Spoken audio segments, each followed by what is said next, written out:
Olá, olá.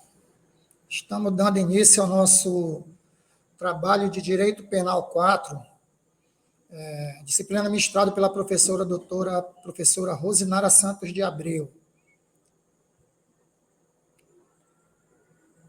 A nossa equipe aqui, cada um vai fazer a sua apresentação. Eu sou Mário José Siqueira da Silva. Eu sou Marcos de Tarso. Clodomir Aquino. Eu sou o Paulo Sérgio de Oliveira Feitosa.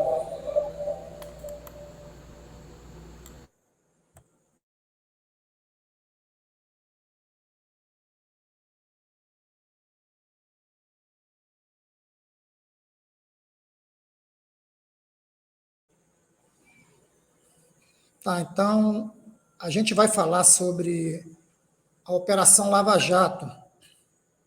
Só que a gente vai para a linha de investigação que trata da delação premiada e da colaboração premiada. Porém, para a gente começar a tratar do assunto, é bom a gente entender alguma coisa sobre o que foi que houve, o que aconteceu, alguns crimes que foram impostos, né, em relação aos condenados. Então, a Operação Lava Jato ela foi deflagrada em 2014 pela Justiça Federal. A operação ela investigava ou investiga, né, o esquema de lavagem e desvio de dinheiro no país. Só que ela teve origem, essas investigações deram origem a essa operação em 2009, onde justamente foi apurado esse esquema de lavagem de dinheiro, tá?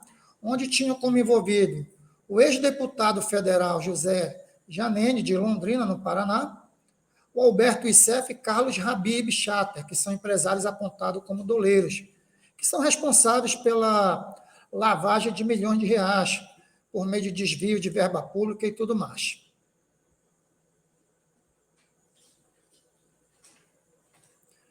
As investigações elas tiveram um aprofundamento a partir das delações premiadas. Quando houveram as delações premiadas, foi descoberto um grande esquema de corrupção. E nesse esquema de corrupção envolviam várias empresas brasileiras, né? Como, por exemplo, a Petrobras, que é considerada a maior empresa pública do país. Também fizeram parte dessa participação nesses crimes políticos do país, principalmente os políticos do PP, do PT, do PMDB, e também empreiteiras brasileiras, como a Odebrecht, a Andrade Gutierrez, OAS Camargo Correia, a Queiroz Galvão, a Galvão Engenharia, a Mendes Júnior, a Ingevix e UTC. Também diversas empresas de outros ramos, como também rede de postos de combustíveis e Lava Jato, rede de hotéis, etc. O esquema envolvia ainda grandes obras públicas de infraestrutura, como a construção da usina nuclear Angra 3 e a ferrovia Norte-Sul, além também das obras realizadas para a Copa do Mundo de 2014, como, por exemplo, a reforma do Maracanã.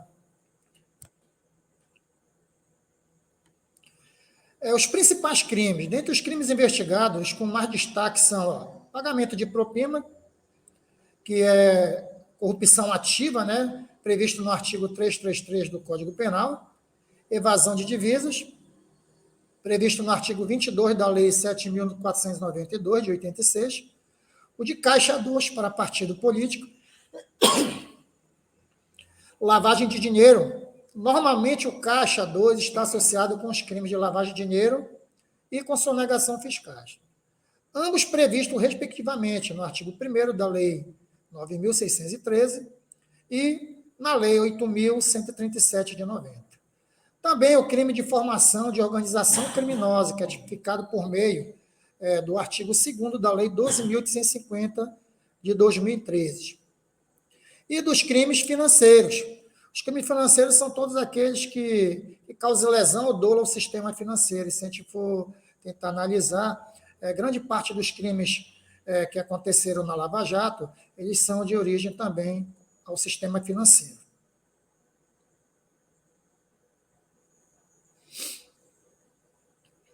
Para a gente entender melhor a complexidade da investigação e também a complexidade dos crimes cometidos, do processo que ocorreu na Lava Jato, vamos tentar entender em números o que foi a Lava Jato. Então, os números acumulados pela Lava Jato fazem dela a maior operação contra a corrupção no Brasil. Para a gente ter uma ideia, foram 79 fases, né, entre as várias instâncias, que renderam 195 denúncias apresentadas, e essas denúncias renderam 244 ações penais, 1.921 ações de busca e apreensões, 349 prisões preventivas e 211 prisões temporárias. Ao todo foram denunciadas 981 pessoas, vale lembrar que entre essas pessoas temos pessoas influentes, né? Temos vários políticos, grandes empresários brasileiros, né? Tivemos também 278 acordos de colaboração e de leniência.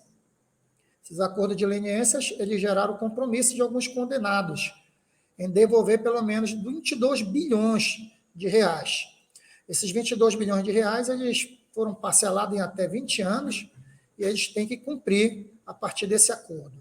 E também foram conseguidos resgatar já aos cofres públicos 5 bilhões de reais. Vale lembrar que uma parte desse valor resgatado ele foi usado no trabalho contra a Covid, né? Usaram uma parte desse dinheiro. Então, acabou tendo até um efeito social esse retorno dessa verba pública. Aí vou passar a palavra para o nobre colega Marcos. Fica à vontade.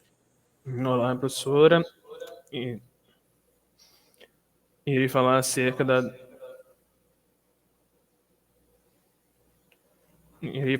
da delação e colaboração premiada e suas diferenças. Primeiramente, irei falar acerca da delação premiada. A delação premiada tem bem como o ato de delatar e revelar quando o acusado confessa a responsabilidade do crime e incrimina outros agentes, seja como partícipe ou coautor da ação delituosa. A delação premiada é um mecanismo de cooperação penal que beneficia o acusado e é expressa no artigo 8º da Lei de Crimes Hediondos, salientando o seguinte: artigo 8º.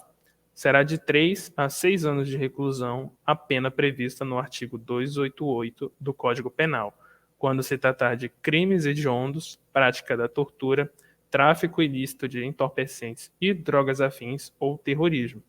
Parágrafo único. O participante e o associado que denunciar à autoridade, o bando ou quadrilha, possibilitando seu desmantelamento, terá a pena reduzida de 1 a 2/3. Conforme foi dito no texto legal, a delação premiada possibilita a redução da pena e, possivelmente, até mesmo o perdão judicial. Mas isso vai depender do caso concreto. O mais garantido, por lei, é a redução de pena de 1 a 2/3. Agora eu irei falar acerca da colaboração premiada. A colaboração premiada tem bem como um ato de colaborar e ocorre quando o investigado ou acusado renunciam seu direito ao silêncio e se comprometem a dizer a verdade sobre a organização do crime. Ou seja, o indivíduo acusado deve contribuir efetivamente com as investigações. Com isso, se houver o preenchimento dos requisitos e os resultados pretendidos forem alcançados, o colaborador receberá os benefícios legais, como a diminuição da pena ou até mesmo o perdão judicial.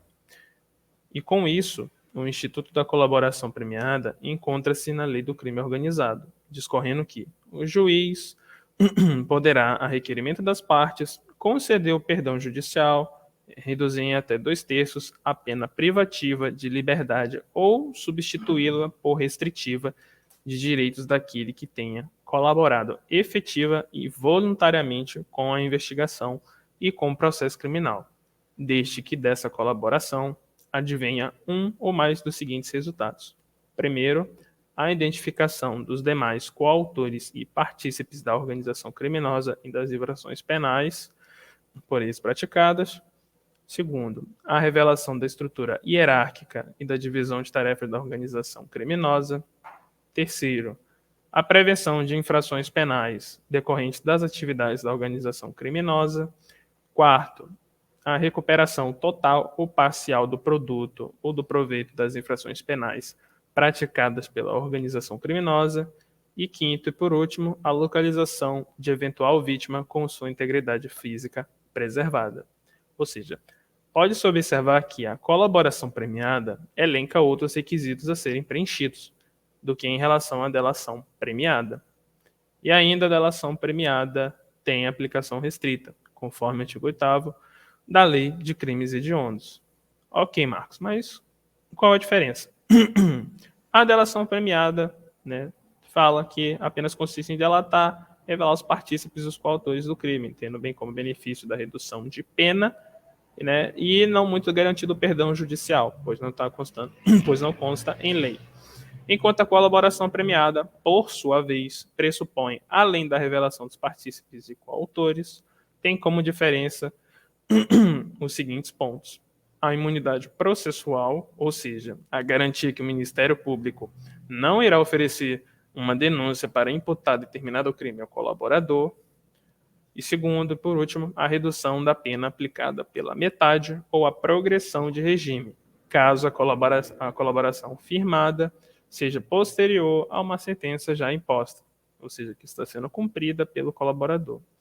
Em palavras finais, a delação premiada das demais leis são institutos de natureza distinta, ou seja, enquanto a colaboração é um negócio jurídico bilateral, firmado entre as partes interessadas, a delação premiada é um ato unilateral do acusado. Agora darei a palavra ao próximo integrante.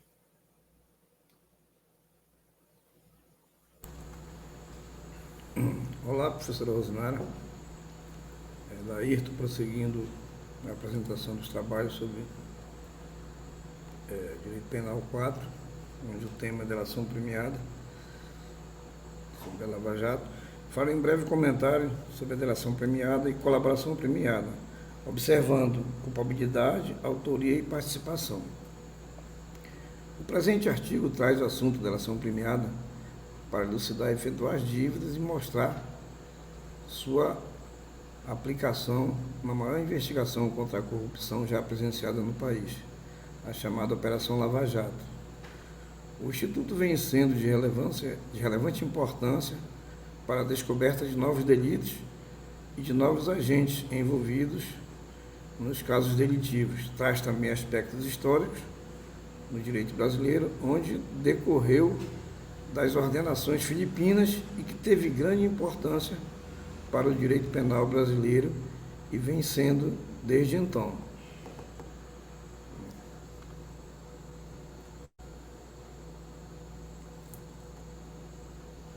O juiz, atendendo à probabilidade, aos antecedentes, à conduta social, à personalidade do agente, aos motivos e circunstâncias e consequências do crime, bem como ao comportamento da vítima, estabelecerá conforme seja necessário e suficiente para a reprovação e prevenção do crime, a quantidade da pena aplicável dentro dos limites previstos em lei.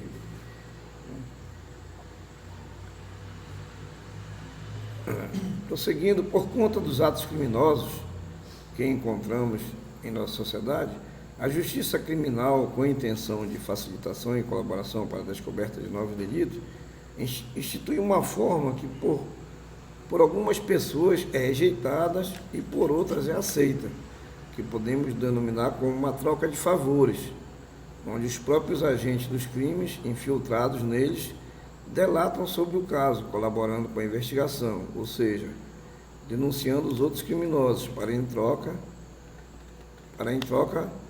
obtenha benefícios relacionados à sua pena. Instituto esse conhecido como a delação premiada, propriamente dito. Este instituto jurídico dá maior autonomia ao Ministério Público, uma vez que o órgão poderá fazer acordo com o acusado, com o Instituto, de obter informações sobre o delito, em troca de benefícios que será dado pelo Estado. Deve ser destacado que tal proposta de delação não é exclusiva do Ministério Público, podendo também ser pedido pela polícia e até mesmo pela defesa do acusado.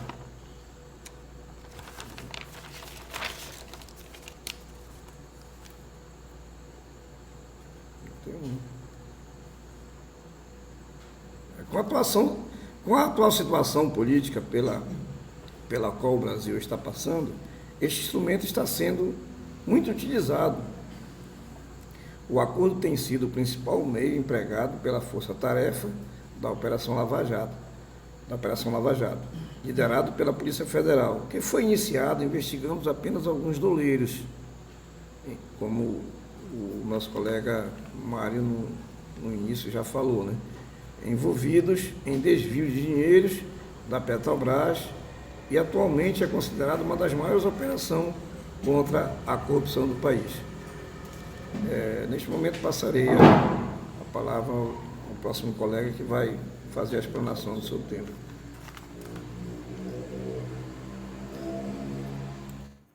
Então, desde já eu quero agradecer à querida professora Rosemary por nos proporcionar esse tipo de interação com os colegas, com a sua pedagogia. Essa operação Lava Jato, nós já sabemos da importância dela para o Brasil. Porém, ela revelou para nós aquilo que o povo brasileiro só fazia uma suposição, que é que os políticos, grandes empresários, faziam um grande desvio de dinheiro. Até porque políticas públicas, mesmo o povo nunca se beneficiou dessa situação. E, diante desse contexto, dessa oportunidade que a professora nos trouxe para nós, o que é que eu fiquei para analisar? Na 14ª fase desta Operação Lava Jato, nós nos deparamos com uma condenação muito significativa de um grande empresário, de uma pessoa acima de qualquer suspeita, o senhor Marcelo Odebrecht. Foi condenado naquele primeiro momento a 19 anos e 4 meses de cadeia e foi imediatamente preso pelos crimes de corrupção ativa, associação criminosa e lavagem de dinheiro. Julgado e preso em 2015, ele pagou, segundo a denúncia, mais de 108 milhões de propina para os agentes públicos que trabalhavam ou que trabalham na grande empresa pública deste país, que é a Petrobras. Atualmente, o Marcelo Odebrecht está sendo beneficiado pela delação que fez e por uma medida, por uma decisão do STF, onde ele cumpre em regime aberto, sem monitoramento de tornozeleira eletrônica, porém, fica obrigado a dormir nos finais de semana e nos feriados, não pode sair do seu recinto, da sua residência. Dentre os crimes cometidos, eu vou analisar, quero expor aqui, o crime de corrupção ativa, que já foi trabalhado dentro da sala de aula com a professora e com os demais colegas, foi bem discutido, previsto no dispositivo legal do artigo do nosso ordenamento jurídico 333 do Código Penal, que tem como verbo típico oferecer, prometer vantagem indevida a funcionário público. A pena prevista é de 2 a 12 anos e multa. Aceitas qualificadora e privilegiadora, onde a pena passa a aumentar até 1/3 no caso específico. O objetivo material deste crime é conceder vantagem indevida. Os advogados, muitos dos advogados que atuaram nesta operação da Lava Jato, nesta grande operação, diante das inúmeras negativas dos seus recursos e tudo mais, criaram grupos para poder analisar à parte as condutas judiciais que estavam sendo tomadas pelo senhor juiz Sérgio Moro e os procuradores, enfim. E aí, então, eles seguiram uma linha de defesa. Primeira questão, questionava a prisão após a condenação em segunda instância. Durante esse período, o STF teve que reanalisar essa situação. Buscava também a anulação da condenação daqueles réus que foram delatados e não tiveram a última palavra na alegação final. Era ouvido lá no início e, a partir daí, não se ouvia mais após ser delatados. Uma outra questão, muitos deles também, os advogados, lançaram mão da delação premiada. Eles mesmos que colocaram para os procuradores esta situação. Enfim, este crime de corrupção ativa é um crime muito atual, muito presente, principalmente em países como o nosso. Infelizmente, acontece. Diante dessa situação, mais uma vez eu agradeço a todos, a professora que precisa rezar por nós, e passo aqui para o meu amigo Paulo Sérgio. Olá, professora. Olá, queridos colegas, companheiros. Nós estamos aqui já no finalzinho do nosso assunto e cabe a mim falar a respeito de lei e casos concretos da delação e colaboração premiada. Se eu for falar aqui sobre o conceito, sobre a Lava Jato propriamente dito, eu vou ser redundante, porque o Mário já deu uma ênfase com relação a essa questão aí. Então, eu acho interessante que eu comece a falar sobre o nosso tema, que é um subtema do assunto Lava Jato, né? Que no caso é delação e colaboração premiada, que o nosso colega Marcos, ele fez muito bem a diferenciação. Então, nós sabemos o que é delação e o que é colaboração. De antemão, eu vou fazer também que, como ali o nosso amigo padre falou, que eu também estou aqui desde já agradecendo a professora por nos dar essa oportunidade de trabalharmos esse assunto, que é um assunto muito assim visto no Brasil, né? Uma operação assim de uma das maiores iniciativas de combate à corrupção e lavagem de dinheiro da história recente do Brasil.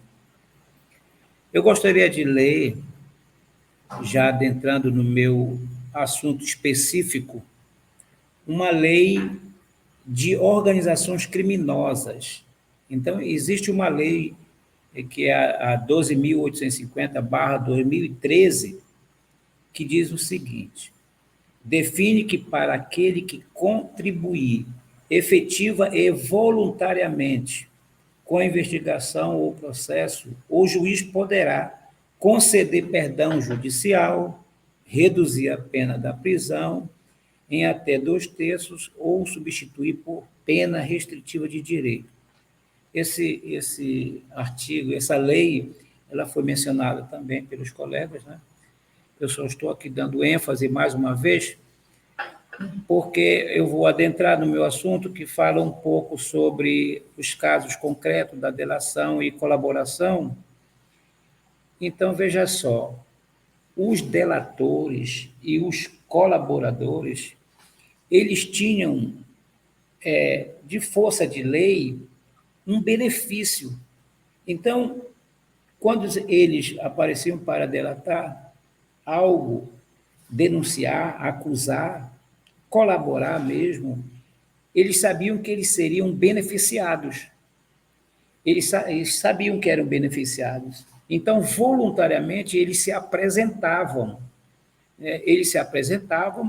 Muitos deles com documentos, com provas, né, para que aquilo ali fosse investigado. Então, o processo era mais ou menos assim, né? Existiu ali um termo de confidencialidade para evitar vazamento. E o delator ou colaborador, ele, perante advogados e procuradores, eles sentavam ali e faziam, então, eles faziam ali, o delator, ele confessava, ele acusava, ele denunciava, e aquelas denúncias, aquelas delações ficavam assim, como se fosse assim, um segredo de Estado, né? E que esta delação, quando no futuro, pela homologação da justiça, aquelas informações que foram feitas pelos delatores, elas só poderiam ser usadas nas investigações após, como eu falei antes, após a homologação pela justiça. Então, era uma situação assim, muito delicada, né? Muito delicada, porque o delator ele poderia sofrer com as suas falas, com as suas denúncias represárias. Então, era uma coisa muito, assim, de uma certa forma, antes das investigações, para ir para o fato concreto, né? Era uma situação muito delicada. Então, dentro dessas investigações, os procedimentos dessas investigações, está evidente que os 4 elementos do fato típico se fazem presentes, né? Como nós sabemos, a conduta do agente, o resultado da conduta, o nexo causal e a tipicidade. Eles se fazem presentes nessas investigações, nessas pessoas que foram condenadas. E eu também ressalto, quando a gente fala em ilicitude ou antijuridicidade, que são elementos essenciais que constituem a infração penal. Então, houveram aí, no caso, várias